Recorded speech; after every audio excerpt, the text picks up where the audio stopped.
Welcome everyone, and in today's lecture we are going to study solid state. ये 12th class का एक important topic है, both from perspective of board and also to some extent from the perspective of competitive exams. काफ़ी simple topic है और different states of matter हम लोग 6th class से पढ़ते आ रहे हैं और बट आज की क्लास के अंदर we will take a look at solids in detail कि सॉलिड्स क्या होते हैं, कितने टाइप्स के होते हैं, क्या फैक्टर्स हैं जो डिटरमिन करता है कि सॉलिड एक पर्टिकुलर फॉर्म में एग्जिस्ट करेगा, या क्या फैक्टर्स हैं जो डिटरमिन करते हैं कि मैटर सॉलिड की तरह एग्जिस्ट करेगा एंड नॉट एज लिक्विड और गैस। तो ये इंट्रोडक्टरी लेक्चर है, तो इसके अंदर हम काफ़ी चीज़ें ऐसी करेंगे जो आप पहले से अवेयर होंगे, but then we will also take a look at different types of solid जो अभी तक आपने अर्लियर क्लासेस में नहीं पढ़ा होगा। ठीक है, तो आइए स्टार्ट करते हैं सॉलिड स्टेट। ना जैसे कि हम कई सालों से पढ़ते आ रहे हैं कि matter exists in 3 different state, main states, 3 main states which are solid, liquid and gas. This everyone knows, सबको पता है कि मैटर 3 स्टेट में एग्जिस्ट करता है, solid, liquid and gas. Now liquid और gas are together known as fluids. इसको fluid क्यों बोलते हैं? Because they can flow. अगर हम पानी को जमीन पे डाल दें तो पानी थोड़ा बहता है। Air, we know air keeps flowing throughout, where solid do not flow. ये पेन को मैं जहाँ पर रख दूंगा या बॉक्स को मैं जहाँ पर रख दूंगा वो वहीं पर रहता है। हाँ, अनलेस एंड अनटिल आप बहुत ज़्यादा डाउनवर्ड स्लोपिंग सरफेस पे रख दोगे तो मूव करेगा, but otherwise solids do not flow. ठीक है, तो solid do not flow and liquid and gases flow. So that is one of the main distinction between these 3 states of matter. और भी distinctions हैं, जैसे solids are rigid, they have fixed shape, whereas gases and liquid do not have fixed shape.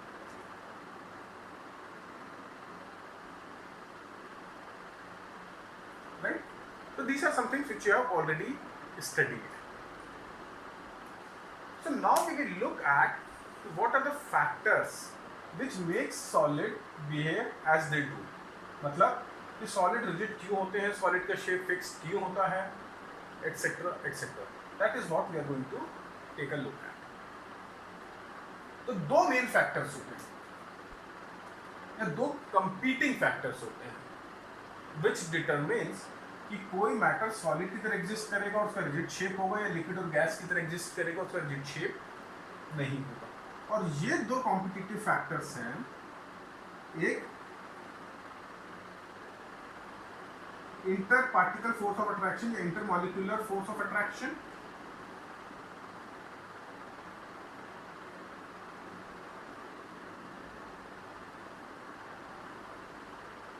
और दूसरा है energy और thermal energy of particles.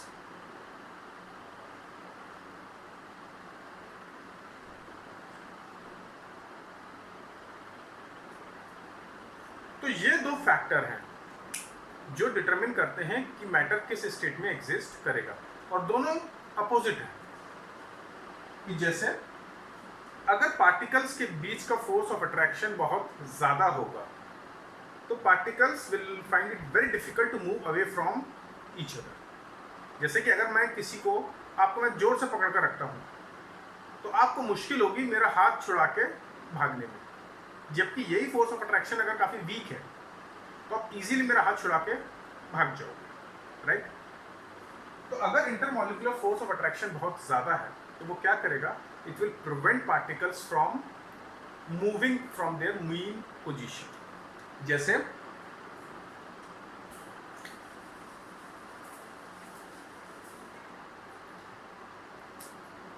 मानो ये पार्टिकल्स हैं, let's say initially their arrange something like this rigid shape. अब अगर इनके बीच का फोर्स ऑफ अट्रैक्शन बहुत ज्यादा है तो ये जो पार्टिकल्स हैं ये अपनी मीन पोजीशन से दूर नहीं जा पाएंगे, केवल क्या करेंगे, वो केवल अपनी पोजीशन पर वाइब्रेट करते हैं। और दूसरा फैक्टर है थर्मल एनर्जी। अब अगर हम किसी तरीके से इनकी एनर्जी बढ़ा दें, राइट, हम इनको एक्स्ट्रा एनर्जी दे दें, और एनर्जी हम टिपिकली कैसे देते हैं, बाय हीटिंग इट। तो अगर हम इन पार्टिकल्स को एक्स्ट्रा एनर्जी प्रोवाइड कर दें तो इनके पास ज़्यादा ताकत होगी, इनके पास ज़्यादा एनर्जी होगी कि इस फोर्स ऑफ अट्रैक्शन को ओवरकम कर ले, इसको ब्रेक कर दें और अपनी पोजीशन से दूर चले जाए, राइट। तो एक तरफ आपका इंटरमॉलिक्यूलर फोर्स ऑफ अट्रैक्शन है जो पार्टिकल को दूर जाने से रोक रहा है, और दूसरी तरफ पार्टिकल्स के पास एनर्जी है जिसको बोलते हैं थर्मल एनर्जी। और वो एनर्जी से पार्टिकल कोशिश कर रहा है कि मैं किसी तरीके से ये नेबरिंग पार्टिकल्स का फोर्स ऑफ अट्रैक्शन को तोड़कर ओवरकम करके अपनी पोजीशन से दूर चला जाए। तो as long as intermolecular force of attraction are stronger as compared to thermal energy, तो matter will exist as solid। जहां पर ये फैक्टर ज्यादा बड़ा हो जाता है, ये डोमिनेटिंग फैक्टर हो जाएगा थर्मल एनर्जी वाला, तो वो अपनी पोजीशन से, मीन पोजीशन से मूव हो जाएगा, and the state of matter will change from solid to liquid and subsequently to gas, right. तो याद रखो, दो फैक्टर हैं, दोनों कंपीटिंग फैक्टर हैं, एक है इंटरमॉलिक्यूलर फोर्स ऑफ अट्रैक्शन और दूसरा है थर्मल एनर्जी ऑफ मॉलिक्यूल्स और पार्टिकल्स ऑफ मैटर। तो डिपेंडिंग अपॉन कि कौन सा डोमिनेटिंग है factor, matter will exist as solid और लिक्विड और गैस, ठीक।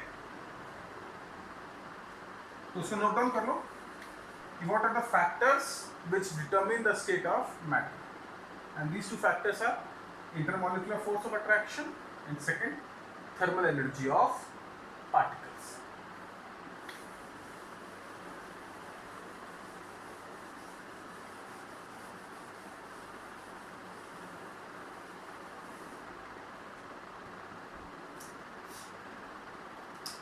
ठीक है, नेक्स्ट चीज हम देखते हैं, some main properties of solid।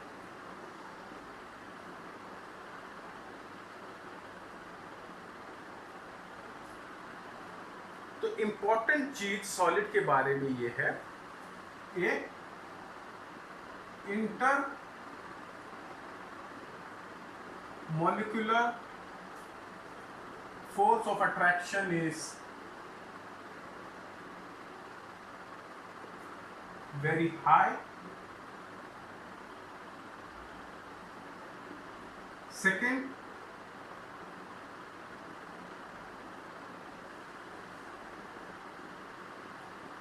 intermolecular distances are low। तो ये दो मेन कैरेक्टरिस्टिक्स हैं सॉलिड्स की। Intermolecular force of attraction is very high, and secondly intermolecular distances are very low, and because of this particles of solid can only vibrate around their mean position।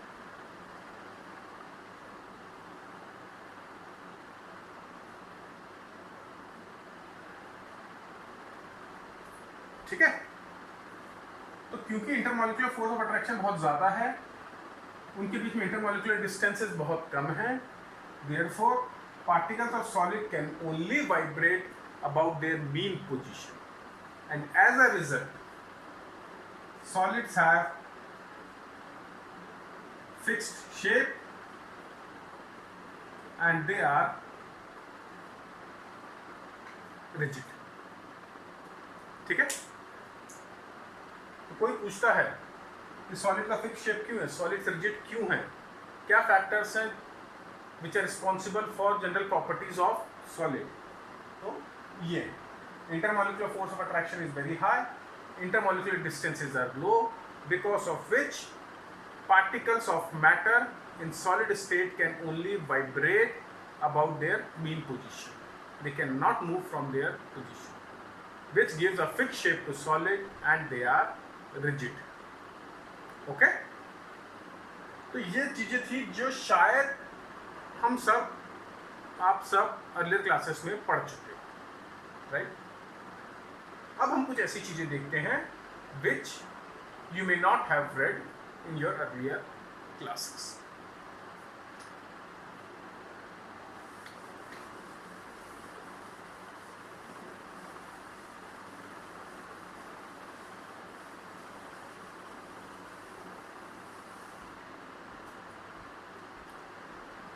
And we will start with types of solids.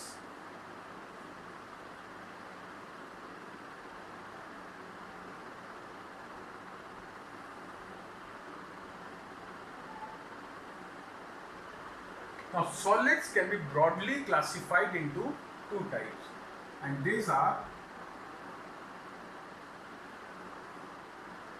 crystalline solids and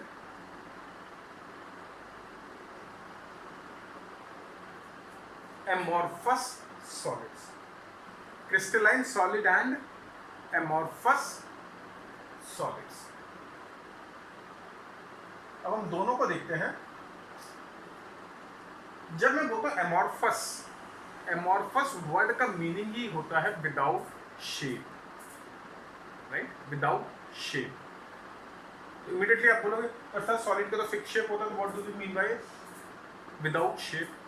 तो let's look at it. जब मैं बोल रहा हूं without shape, तो मैं actually atomic level पर जाकर बोल रहा हूं. मीनिंग कि एमॉर्फस सॉलिड्स के अंदर जो पार्टिकल्स ऑफ सॉलिड हैं, which could be atom, molecule और ions which make up the solid, उनका जो अरेंजमेंट है उसमें कोई ज्योमेट्रिक पैटर्न नहीं होता, कोई पर्टिकुलर ऑर्डर या कोई पर्टिकुलर रेगुलर पैटर्न नहीं होता है, राइट? इसलिए हम बोलते हैं नो शेप. जैसे पैटर्न समझना है, let's look at this wall. जब वॉल बनती है तो टिपिकली उसके अंदर ब्रिक्स का एक रेगुलर पैटर्न होता है.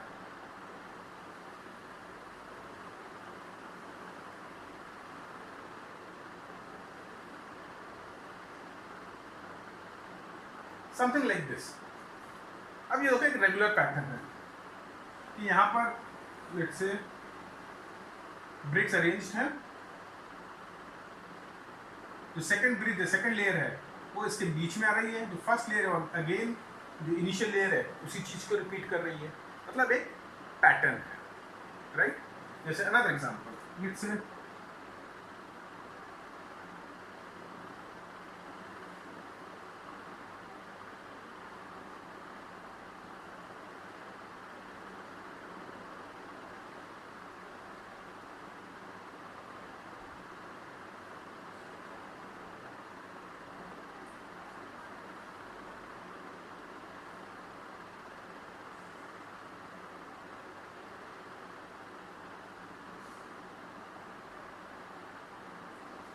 तो ये एक तरीके का रेगुलर पैटर्न है कि all the particles are arranged in a hexagonal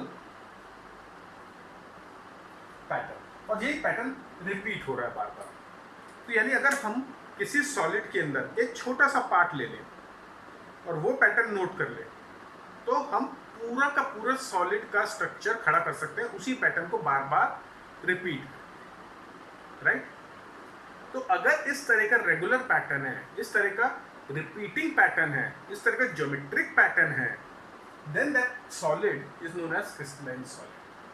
पर अगर अंडरलाइंग कोई ज्योमेट्रिक पैटर्न है ही नहीं, मतलब हम किसी भी पार्ट को, उस सॉलिड के किसी एक छोटे से पार्ट को एनालाइज करें और हम ये सोचें कि उस पार्ट को हम रिपीट करके पूरा का पूरा सॉलिड का स्ट्रक्चर खड़ा कर देंगे, तो वो पॉसिबल नहीं है एमॉर्फस सॉलिड के अंदर. हो सकता है इसके अंदर कुछ इस तरह का हो कि यहाँ पर तो let's say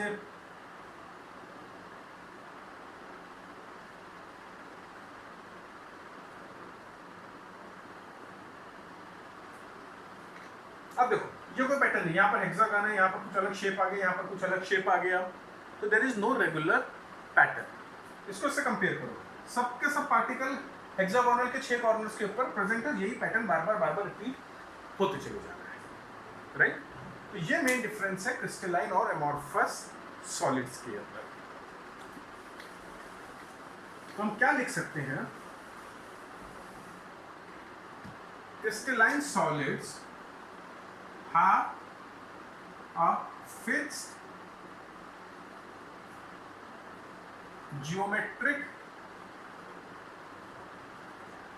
pattern in which constituent particles are arranged.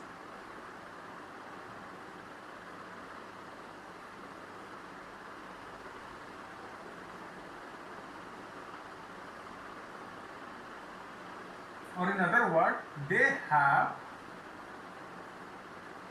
a long range order. They have a long range order. इसका मतलब है कि हम कितना भी बड़े सॉलिड का पीस ले लें, उसके अंदर वो ही स्ट्रक्चर, वो ही पैटर्न रिपीट होता चला जाएगा। They have a long range order. जैसे हम दीवार की बात करते हैं, वॉल की बात करते हैं, तो हमें पता है कि ब्रिक्स का एक पर्टिकुलर स्ट्रक्चर ही रिपीट होता चला जाएगा। जब हम एमॉर्फस सॉलिड की बात करते हैं, तो amorphous solid do not have a fixed pattern of arrangement of constituent particles.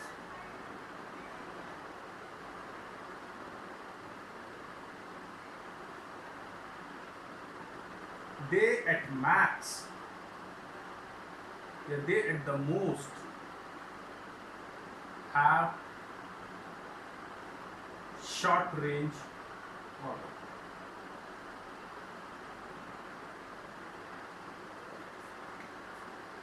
मतलब एमॉर्फस सॉलिड में कोई भी रेगुलर पैटर्न नहीं है for arrangement of constituent particles. ज़्यादा से ज़्यादा अगर कुछ पैटर्न हुआ तो लोकलाइज्ड होगा, बहुत से छोटे से एरिया में कॉन्सेंट्रेटेड होगा, उसको हम पूरे सॉलिड के सरफेस पे रिपीट नहीं कर सकते। So that is the main difference between crystalline and amorphous solid, right. और भी बाकी डिफरेंसेस देखते हैं एक एक करके, बट डिफरेंसेस देखने से पहले एग्जांपल नोट कर लें इसके कुछ।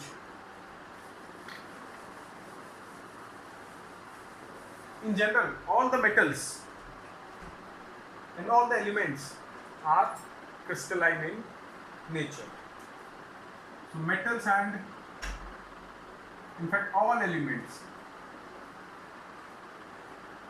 are crystalline in nature. Whereas amorphous के अंदर typically you have things like plastic, rubber, glass. Basically, these are made up of molecules which are huge, polymers. These are made up of molecules which are very large in size, macromolecules.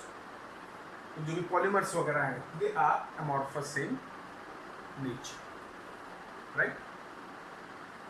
तो ये हमारा basic difference हमने study कर लिया crystalline और amorphous के बीच में। अब हम देखेंगे कि इसके कारण what are the variations and differences in properties of these two kinds of solids.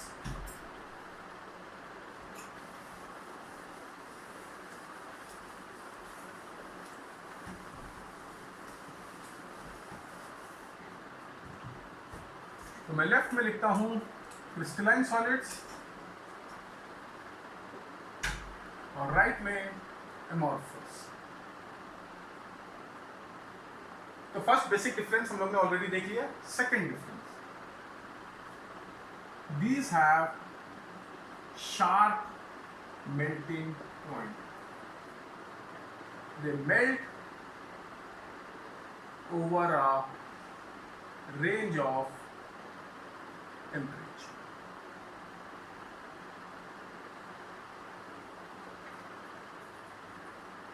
When I say sharp melting point, मतलब एक फिक्स्ड मेल्टिंग पॉइंट है कि अगर ये 250 डिग्री सेल्सियस पर मेल्ट होगा तो 250 डिग्री सेल्सियस पर ही मेल्ट होगा, ना नीचे ना ऊपर। जब मैं ये बोलूँ this melt over a range of temperature, तो इसका मतलब हुआ instead of a fixed melting point it will melt over a range 230 से 270 के बीच में ये मेल्ट होगा, राइट? तो ये ऐसा क्यों हो रहा है? तो रीजन सिंपल है कि अगर क्रिस्टलाइन सॉलिड है उसमें regular arrangement of particles, right? मतलब every particle at every place in the solid have same number of neighbours, right? क्योंकि रेगुलर अरेंजमेंट है तो कोई भी एक पार्टिकल है तो अगर उसका पॉइंट ए पर 6 मेंबर्स है तो पॉइंट बी पर भी 6 मेंबर्स होंगे, पॉइंट सी पर भी 6 मेंबर्स होंगे। जितना फोर्स ऑफ अट्रैक्शन से पॉइंट ए पर लग रहा है उतना ही फोर्स ऑफ अट्रैक्शन से पॉइंट बी पे लगेगा, उतना ही फोर्स ऑफ अट्रैक्शन से पॉइंट सी पर लगेगा। यानी हर एंगल से all the particles are identical. तो मेल्टिंग पॉइंट क्या होता है? Melting point is the heat required by the particles to overcome the force of attraction, right? तो अगर हर पार्टिकल को सेम फोर्स ऑफ अट्रैक्शन लग रहा है तो it means it will require same kind of heat to overcome this force of attraction. तो उन सबका मेल्टिंग पॉइंट सेम है। वेयर इज एमॉर्फस के अंदर क्या कोई रेगुलर पैटर्न नहीं है। हो सकता है पॉइंट ए पर जो force of attraction particles experience कर रहे हैं वो ज़्यादा हो, पॉइंट बी पर कम हो, पॉइंट सी पर उससे भी कम हो। तो हो सकता है पॉइंट सी वाला एरिया पहले मेल्ट होना शुरू हो जाए, पॉइंट बी वाला एरिया उसके बाद मेल्ट हो, पॉइंट ए वाला सबसे बाद में मेल्ट। तो क्योंकि एमॉर्फस सॉलिड में particles are not identical as far as force of attraction is concern, as far as number of neighbours are concern, तो एज अ रिजल्ट जो टेम्परेचर जिसके ऊपर वो मेल्ट करेंगे वो भी वेरी करेगा। Therefore, they melt over a range of temperature, whereas they have sharp melting point. Clear है? Great. Third,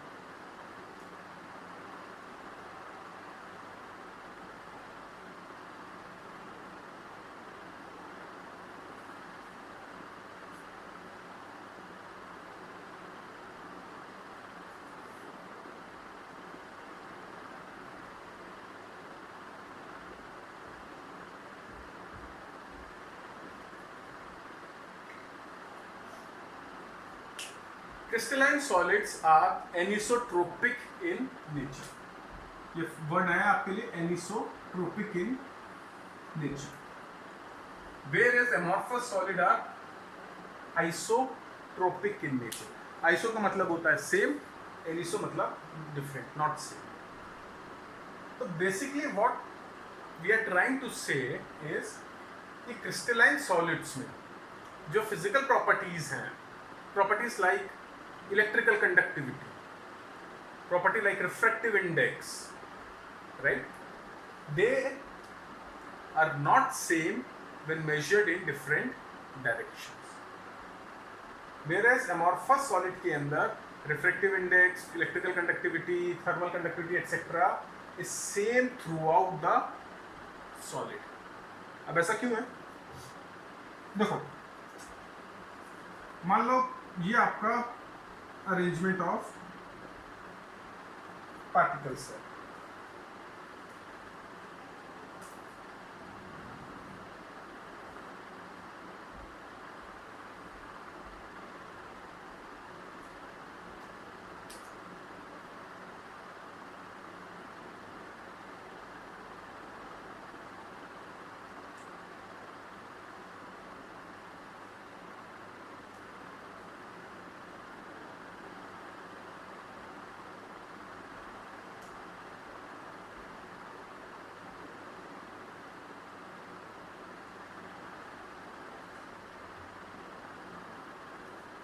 ठीक है, इस तरह का पैटर्न है सॉलिड के अरेंजमेंट के।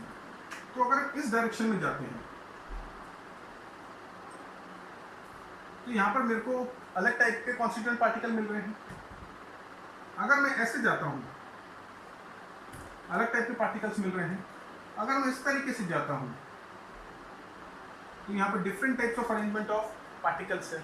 तो क्योंकि अगर मैं अपना डायरेक्शन चेंज करता हूँ तो पार्टिकल्स का जो अरेंजमेंट है वो, जब पार्टिकल्स जो मेरे को मिलते हैं पर्टिकुलर डायरेक्शन में बिकॉज ऑफ रेगुलर अरेंजमेंट, वो डिफरेंट है। तो एज अ रिजल्ट ऑफ विच ये जो मेरी प्रॉपर्टीज हैं, refractive index, thermal conductivity, electrical conductivity, वो डिपेंड करता है कि मैं किस डायरेक्शन में उस चीज़ को देख रहा हूँ। इस डायरेक्शन में देखूंगा तो कुछ और आएगी, ऐसे देखूंगा तो कुछ और आएगी। जबकि इस केस के अंदर कोई रेगुलर अरेंजमेंट ही नहीं है। ठीक है, थोड़ा रैंडम अरेंजमेंट है। रैंडम अरेंजमेंट जब मैं बोलता हूँ तो इतना रैंडम नहीं है जैसा मैं गैस और लिक्विड में देखने को मिलता है, but as compare to crystalline solid, इसमें अरेंजमेंट जो है रैंडम है, कोई फिक्स्ड ऑर्डर नहीं है। तो as a result of which these physical properties do not change with direction. They are same irrespective of in which direction we are observing it, right? So the regular arrangement of particle that is responsible for anisotropy of crystalline solid, whereas non-regular arrangement gives it isotropic nature. तो जब मैं isotropic nature बोल रहा हूँ तो इसका मतलब है properties like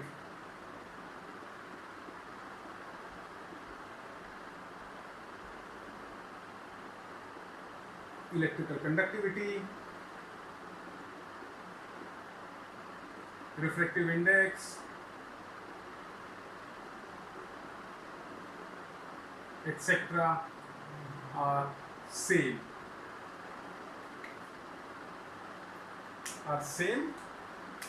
irrespective of direction.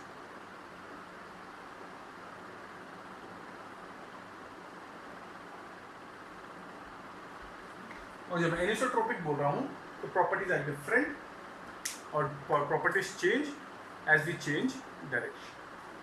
So crystalline solids are anisotropic in nature, amorphous solids are isotropic in nature.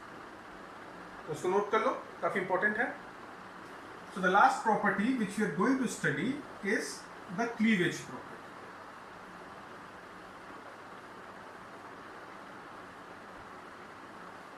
Cleavage basically means cut. तो क्लीवेज प्रॉपर्टी जब मैं बोल रहा हूं तो उसका मतलब हुआ कि अगर मैं एक शार्प नाइफ लेता हूं और एक क्रिस्टलाइन सॉलिड को ऐसे कट करता हूं तो कट करने के बाद मेरे को दो सरफेस मिलेंगे, राइट? जैसे ये मानो मेरे क्रिस्टलाइन सॉलिड है, इसको मैंने बीच से कट किया तो मेरे को दो सरफेस मिल गए. तो ये जो दो सरफेस मिलेंगे दोनों एकदम स्मूथ और प्लेन, राइट? और अगर मैं एक एमॉर्फस सॉलिड को कट करता हूं तो जो ये मेरे को कट करने पे सरफेस मिलेगा that will be irregular in shape.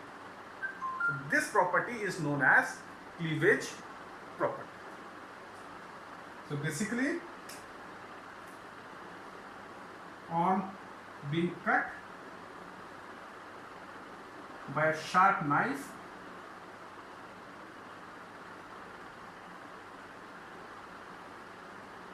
crystalline solid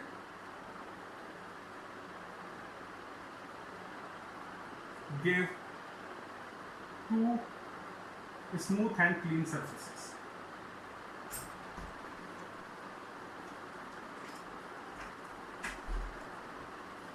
So this is your cleavage property. Whereas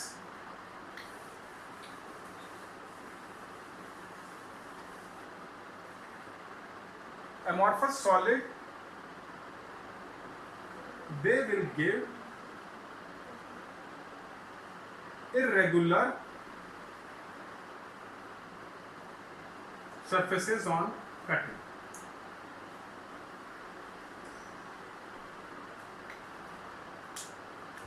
basically अगर मैंने इसको कुछ कट किया तो हो सकता है इस तरीके से कुछ मेरे को दो सरफेस मिल जाएगी, irregular surfaces, right? Whereas in this case I will get something like this,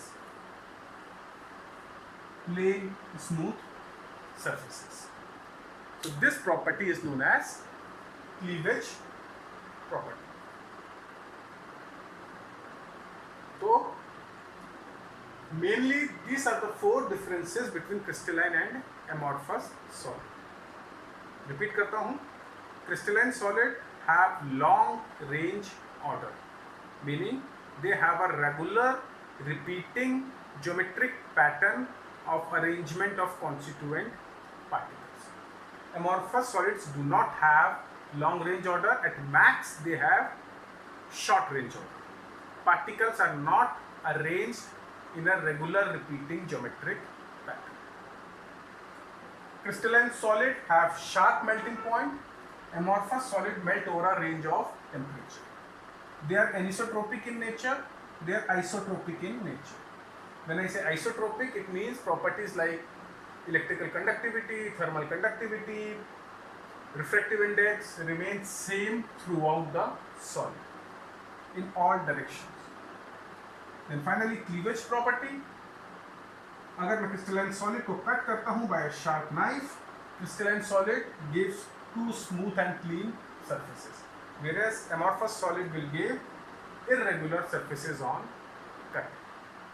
और main examples हमने देखे थे कि all elements are crystalline in nature. Metals, ionic solids, they are crystalline in nature. Amorphous के अंदर typical amorphous solids are rubber, plastic, glass. These are amorphous solid. Mainly polymers या macromolecules, जिन substance के molecules का size बड़ा होता है, macromolecules होते पॉलीमर्स हैं, they are usually amorphous in nature. ठीक है. अब इस टॉपिक के अंदर इस चैप्टर में we will focus only on crystalline solid. यहाँ पर मैं अपना फर्स्ट वीडियो खत्म करूंगा on solid state. It was an introductory video to give you an idea about water solids, क्या रीजंस हैं कि सॉलिड पर्टिकुलर प्रॉपर्टी शो कर रहे हैं, व्हाट डिटरमिन्स कि सॉलिड क्रिस्टलाइन होगा कि एमॉर्फस होगा. Before I conclude, let me tell you one more thing, that amorphous solid and crystalline solid can be converted from one form to another. देखो crystalline solid कैसे obtain करते हैं लोग? By very slow cooling of liquid leads to crystallization.